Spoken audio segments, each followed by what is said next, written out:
Kata Maulana Inamul Hasan, ada 4 perkara kalau dibuat oleh umat Islam, dalam sekejap kejahilan di seluruh dunia akan segera lenyap. Apa itu? Sunnah sunana, sikna sikana. Dengar, sampaikan, belajar, ajarkan. Inilah konsep pendidikan di zaman Nabi sallallahu alaihi wasallam. Sunnah sunana, sikna sikana. Dengarkan, kemudian sampaikan. Belajar, kemudian ajarkan. Hari ini kaum laki-laki malas dengarkan. Karena tidak ada yang menanyakan apa yang telah dia dengar di masjid itu. Hari ini kaum perempuan bertanya, kalau suami pulang dari pasar, dapat berapa yang laku dagangan hari ini? Kaum perempuan bertanya, kalau suami pulang dari kebun, dapat berapa ton sawit hari ini? Pulang dari kebun karet, berapa kilo ini karet ditangkil hari ini? Karena ibu-ibu ini pertanyaan dunia, maka suaminya itu hari-hari pikir dunia. Kenapa hari-hari suami pikir dunia? Karena dia tidak keluar yang Allah Subhanahu wa taala. Kekuatan untuk memikirkan akhirat, memikirkan kubur, memikirkan mahsyar, memikirkan jembatan sirat, memikirkan surga neraka. Itu kekuatannya akan datang apabila kaum lelaki ini keluar dari Allah Subhanahu wa taala. Karena itu ibu-ibu harus mendorong suaminya untuk keluar dari Allah Subhanahu wa taala. Jangan sampai suami tidak nisab. Nisab ini sangat penting sebagaimana matahari. Kalau dia tidak keluar jam 6 pagi, itu bahaya. Mungkin dia merasa letih, udah jutaan tahun keluar setiap hari jam 6. Hari ini keluarnya jam 9 saja. Wah, bahaya. Nisab matahari, dia keluar setiap jam 6 pagi. Tenggelam, nisabnya setiap jam 6 sore. Begitulah rata-ratanya di seluruh dunia. Seorang bayi yang dikandung ibu, nisabnya 9 bulan 10 hari harus keluar dia.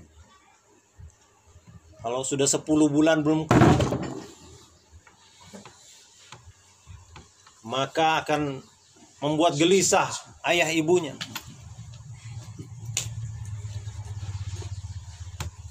Sebelas bulan belum keluar, kakek neneknya juga ikut merasa susah. 12 bulan belum keluar, wah, satu kampung ikut heboh. Ini ada ibu-ibu sudah 12 bulan kandungannya, nggak keluar-keluar anaknya. Akhirnya bisa dipanggil tukang bedah.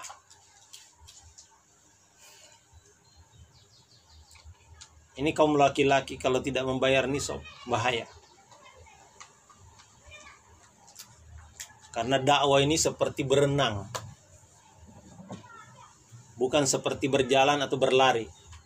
Kalau orang berlari dia letih, dia boleh berjalan. Kalau dia jalan, dia letih, dia boleh duduk. Tapi kalau berenang, tidak boleh berhenti bergerak, harus gerak terus. Kapan dia berhenti bergerak, dia akan tenggelam. Orang dakwah itu seperti orang berenang. Ibu-ibu ini mendampingi suaminya untuk sama-sama berenang di lautan rahmat Allah Subhanahu wa taala. Jangan berhenti, jangan diam. Jangan sampai tidak bayar nisab. Sudah waktunya 3 hari. Ini ibu-ibu sudah siapkan sandalnya, sarungnya, bajunya, tasnya. Siapkan bekalnya. Kalau tidak ada uang boleh cabut singkong di belakang rumah, taruh, masukkan ke dalam tasnya, dibawa singkong keluarnya Allah Subhanahu wa taala. Enggak ada beras, makan singkong aja. Yang penting bayar nisab. Anak bayi ini harus keluar pada saat nisab 9 bulan 10 hari. Ini bapaknya harus keluar. ketika nisab minggu ke-1 atau minggu ke-2, ke-3 dan ke-4.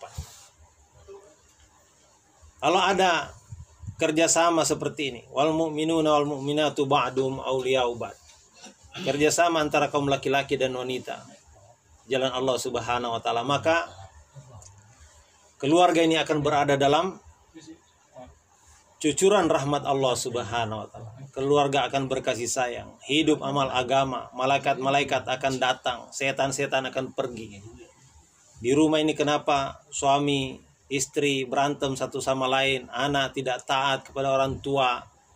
Ini karena yang di rumah itu ada setan, menggoda suaminya, menggoda istrinya, menggoda anaknya. Tapi kalau amalan taklim dibuat di rumah, maka dikatakan 40 rumah sekitarnya juga akan terkena cahayanya. Bukan hanya rumah kita yang akan selamat daripada godaan setan, tapi 40 rumah di sekitar kita juga akan selamat daripada godaan setan. Kalau taklim dimuat di masjid, maka 100 rumah di sekitarnya itu akan selamat daripada godaan setan. Taklim yang seperti apa? Taklim yang sama dengan yang dilakukan di Masjid Nabi sallallahu alaihi wasallam. Orangnya duduk dengan iftiros, yang membacanya tawajuh kepada Allah Subhanahu wa taala dalam keadaan wudu, bersungguh-sungguh mengharap ridho Allah Subhanahu wa taala, dibaca dengan tawajuh, maka inilah yang akan mendatangkan malaikat dalam rumah kita.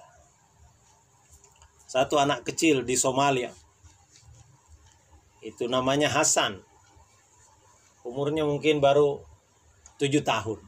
Saya panggil dia datang mendekat. Seperti anak-anak kita di masjid nih, jinak-jinak kepada tamu. Di Somalia walaupun dia nggak ngerti bahasa kita, tapi karena Al-Qur'annya sama, maka langsung lengket. Saya baca Alhamdulillahirabbil alamin. Dia sambung bacaannya bagus walaupun lidahnya ada agak cadel. Saya baca agak tinggi. Qul ya ayyuhal kafirun. Dia sambung juga. Wah, bagus ini anak. Saya baca amma yatasaalun. Dia sambung juga.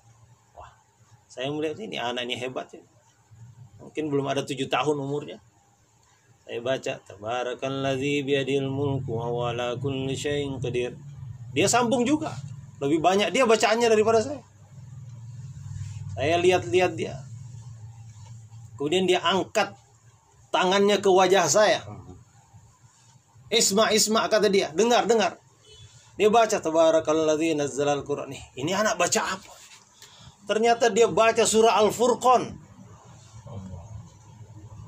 Itu surat nomor 25. Ternyata anak ini sudah lebih daripada 10 juz hafalannya dalam Al-Quran. Ditambah lagi dengan surah-surah pilihan. Umurnya baru 7 tahun.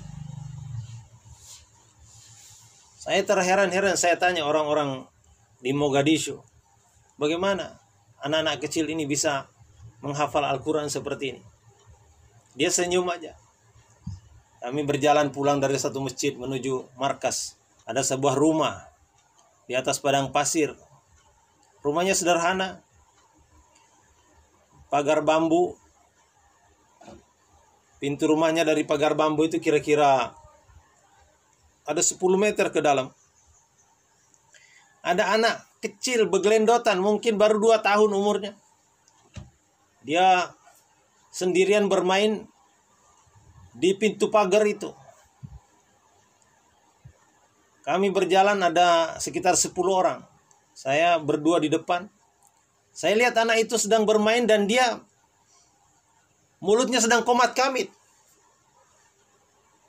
Saya berjalan pelan-pelan ingin mendengar apa yang dia baca. Ternyata anak ini sedang membaca Icaja anajlullahi al-fajr. Anak ini sedang membaca Al-Quran. Anak kecil sedang bermain sendiri yang keluar dari lisannya Al-Quran. Saya tanya, ini orang dalil yang membawa kamu. Ini anak kecil baru belajar bicara. Kenapa yang keluar dari mulutnya Al-Quran? Maka dia mulai menerangkan. Ibu-ibu di negeri kami ini, ketika anaknya masih dikandung, Dia senantiasa baca Quran. Ketika anaknya lahir, maka ibunya nih membaca Quran sambil mengayun anak. Jadi lagu-lagu yang didengar oleh anak ini dari kecil hanya Al-Quran dan Al-Quran.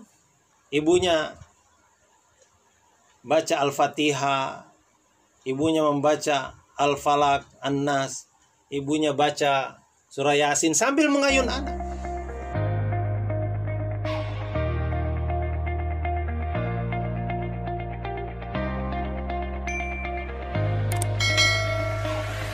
Cam Gia Bey.